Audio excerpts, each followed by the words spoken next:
राधा और मीरा, ये दो नाम हैं जिन्होंने कृष्ण को चाहा। कृष्ण ने राधा को चाहा और मीरा ने गिरधर को चाहा।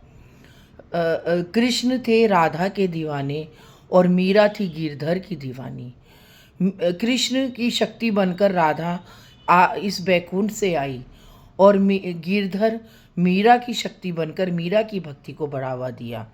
और गिरधर गिरधर गिरधर कहते कहते मीरा ने गिरधर को अपना पति परमेश्वर माना और कृष्ण ने राधा की शक्ति के सहारे वृंदावन में राधा रानी उनकी अर्धांगिनी बनकर आज भी इस कलयुग में साक्षात वास कर रही हैं। और वृंदावन में राधे राधे की गूंज से वृंदावन पूरा गुंजायमान रहता है। तो राधा और मीरा की भक्ति का जो प्रेम है वो ही जीव समझ सकता है, जिसको कृष्ण की कृपा प्राप्त होती है, गिरधर की कृपा प्राप्त होती है। जिसने कृष्ण को पाना होता है तो उसको राधा रानी का संरक्षण प्राप्त करना चाहिए और आज इस कलयुग में मीरा की तरह बनना चाहिए, मीरा के भावों को समझना चाहिए कि मीरा ने कैसे गिरधर को चाहा, मीरा ने कैसे गिरधर से प्रेम करना चाहा। उसकी भक्ति की पराकाष्ठा, उसकी भक्ति की घनिष्ठता को हमको समझना पड़ेगा, तभी हम मीरा के भावों को, मीरा के प्रेम को समझ पाएंगे। महलों में पली थी वो, बनकर के जोगन चली वो, नंगे नंगे पैर थे उसके, बिखरे बिखरे बाल थे उसके, हाथों में एक तारा लेकर निकल पड़ी वो वृंदावन की गलियों में, निकल पड़ी वो अपने गिरधर के दर्श की चाह में, लेकिन उसके गिरधर उसको नहीं मिले। गली गली भटकती रही, वृंदावन की हर कुंज गलियन में जा जाकर पूछती रही कि तुमने कहीं मेरे गिरधर को देखा है। लता से पूछती, पता से पूछती, हर ऋषियों से पूछती, हर महात्माओं से पूछती कि तुमने कहीं मेरे गिरधर को देखा है। तो हर उस घर में जाकर झांकती जहाँ पर कृष्ण माखन चुराते थे, हर उस सखी के घर जाती कि कहीं तुमने मेरे गिरधर को देखा है, मेरा गिरधर कैसा था। तो एक बार वो अपनी सखी के घर जाती है और सखी से पूछती है वृंदावन की, कि वृंदावन में जाकर सखियों से पूछती है, हे सखी, क्या तुमने कृष्ण जब माखन चुराने आता था तो तुमने कभी माखन चुराते हुए कृष्ण को देखा क्या? तुमने कभी माखन में वो प्रेम छुपा हुआ था जो तुम्हारा, उस माखन को चखा क्या? तो सखियां कहती हैं कि हे मीरा, हमने तुम्हारे गिरधर को, कृष्ण को कभी माखन चुराते हुए नहीं देखा। जब हम इधर उधर हो जाती थी, जब हम गैया चराने जाती थी, जब हम खेतों में काम करती थी, जब हम कोई भी कार्य करती थी, वो हमारे चित्त में बैठकर हमारे घर में आकर माखन की मटकियों को फोड़ कर चला जाता था। और हम जब आती थी अपने घर में तो पूरा का पूरा माखन बिखरा हुआ पाया जाता था, मटकियाँ फुटी हुई पाई जाती थी और हमारा चित्त चुरा कर ले जाता था। तो हमारे घनी कहते थे कि लो, तुमने अपने घर की वो नहीं करी और ये माखन चोर, ग्वाल कहते थे कि ये माखन चोर आया और तुम्हारे घर से माखन को चुरा कर ले गया। तो मीरा उन भावों को ढूंढती थी, उन भावों में अपने गिरधर को प्राप्त करती थी और गिरधर गिरधर कहते कहते पूरा वृंदावन की संत महात्माओं के साथ बैठकर पद गाया करती थी कि हे गिरधर, कहाँ गए हो तुम? हे गिरधर, कहाँ मैं तुम्हें ढूंढूं? हर लता से पूछा, हर पता से पूछा, हर उस कुंज गलियन में उस रज से पूछा, उस रज में तुम्हारे भावों को जाना, उस रज में तुम्हारे प्रेम को ढूंढा। हे गिरधर, तुम कहाँ चले गए हो? हे गिरधर, मैं तुम्हें कहाँ ढूंढूं? बाल है बिखरे हुए मीरा के, हाथों में एक तारा लेकर नंगे पैर भागती चली जा रही है वृंदावन की हर गलियों में, हर कुंज गलियों में जा रही है मीरा और ढूंढ रही है अपने गिरधर को। हे गिरधर, तुम कहाँ हो? हे गिरधर, तुम कहाँ हो? और मीरा बावरी सी होती हुई चली जा रही है हाथों में एक तारा लेकर। कहते हैं कि एक जोगन बैठी है तेरे द्वारे पे बाबा, कब आएगा बाबा, कब जोत जलाएगा? हे कृष्ण कन्हैया, तू कब आएगा?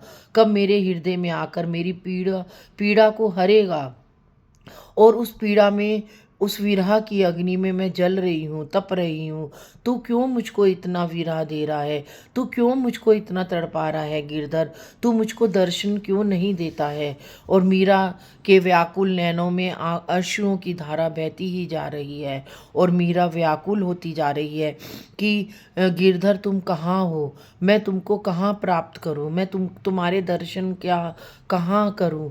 मीरा सोचती है और सोचते सोचते भगवान के उन भावों में खो जाती है कि जब भगवान ने रास किया होगा तो कैसे किया होगा। एक बार मीरा यमुना के किनारे बैठी है और यमुना के किनारे बैठे बैठे उन भावों को याद कर रही है, उन क्षणों को याद कर रही है।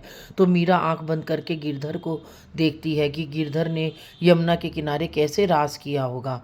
तब भगवान की बंसी उसके कानों में बजनी शुरू हो जाती है और राधा की पायल उसके कानों में कर्ण भेद करती हुई आती है और मीरा आंख बंद करके उस महारास में शामिल हो जाती है जब कृष्ण की बंसी बजी थी और राधा की पायल बजी थी और भगवान भोले स्त्री रूप में आए थे और उन्होंने भगवान के आगे इतना सुंदर नृत्य किया था और मीरा बैठी बैठी उस समा को अपने आँखों के आगे अपने हृदय में संजो रही है, संवार रही है और अपने अपने उस अनुभूति को प्राप्त कर रही है और उसी अनुभूति में ही अपने कृष्ण को, अपने गिरधर को महसूस कर रही है, अनुभूत कर रही है। मीरा की भक्ति की पराकाष्ठा इतने चरम यौवन पर पहुंच गई है कि मीरा उसको समझ ही नहीं पा रही है। मीरा तो बस अपने गिरधर के प्रेम में व्याप्त होती जा रही है, लुप्त होती जा रही है। उसको अपनी सुध बुध ही नहीं रह रही है कि मैं कहाँ हूँ, मैं कहाँ मुझे जाना है। बेसुध सी वो बैठी हुई यमुना के किनारों में नाव में बैठ के जा रही है। यमुना की लहरें भी मीरा की भक्ति में सराबोर होती हुई जा रही है और कह रही है कि हे मीरा, हम धन्य हैं, आज तूने अपने यमुना के किनारे पर आकर, यमुना नदी में आकर हमें धन्य किया है। और मीरा और यमुना की लहरें छू छू कर मीरा को जा रही हैं। मीरा को पता ही नहीं है कि यमुना की लहरें कब उसे छू रही हैं, कब उसको स्पर्श कर रही हैं, कब उसकी स्पर्शता को प्राप्त कर रही हैं। और मीरा तो अपनी भक्ति में ही आगे बढ़ती चली जा रही है, बढ़ती चली जा रही है, क्योंकि मीरा इतनी खो जाती थी गिरधर के प्रेम में कि वो अपनी सुध बुध बिसरा कर, अपना सब कुछ गिरधर के ऊपर समर्पित कर कर, अपना मोह माया सब कुछ समर्पित कर कर वृंदावन की गलियों में अपने गिरधर को प्राप्त कर रही है। वृंदावन में मीरा ने कई सालों तक अपने गिरधर को चाहा, लेकिन उसको क्या पता गिरधर तो उसके हृदय में आकर बैठा हुआ है। गिरधर ही तो उसको वो भाव दे रहा है, गिरधर ही तो उसको प्रेरणा दे रहा है, गिरधर ही तो उसको अनुभूति करा रहा है और गिरधर ही तो उसको स्पर्श कर रहा है। तो लेकिन मीरा की भक्ति में इतनी कोमलता है, इतनी दयालुता है, इतनी घनिष्ठता है, इतनी समर्पणता है कि हर कोई भक्त इसकी उसकी भक्ति में को प्राप्त कर ही नहीं सकता, क्योंकि मीरा मोह माया से दूर होकर, दुनिया के तानों को सहकर कृष्ण की भक्ति को प्राप्त कर रही है, गिरधर की भक्ति को प्राप्त कर रही है, उसको चाह रही है। तो मीरा जैसी भक्ति को पाने के लिए हमें मीरा के भावों को समझना होगा, मीरा की भक्ति को समझना होगा। राधा जी की भक्ति को समझने के लिए हमें मीरा की भक्ति को भी समझना है, क्योंकि आज इस कलयुग में मीरा ही प्रधान है भक्ति में। मीरा की भक्ति से ही हमें पता चलता है कि उसने कृष्ण को कितना चाहा। अगर हमें कृष्ण की भक्ति को पाना है तो हमें मीरा जी को समझना है, मीरा के उन समर्पण भावों को समझना है, मीरा के उस आत्म त्याग को समझना है, उस आत्म समर्पण को समझना है, उस आत्म मंथन को समझना है। तभी हम गिरधर के प्रेम में अपने आप को संलग्न पाएंगे। चाहे हम कितने ही सालों से कृष्ण को पा रहे हों, लेकिन कृष्ण को समझने के लिए उसके प्रेम को समझना है।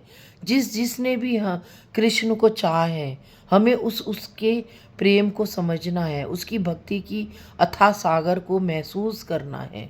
तभी हम इस भव से पार हो पाएंगे, इस प्रेम रूपी गंगा में डूब पाएंगे, अन्यथा नहीं। आज के लिए जय जय श्री राधे, जय जय श्री राधे।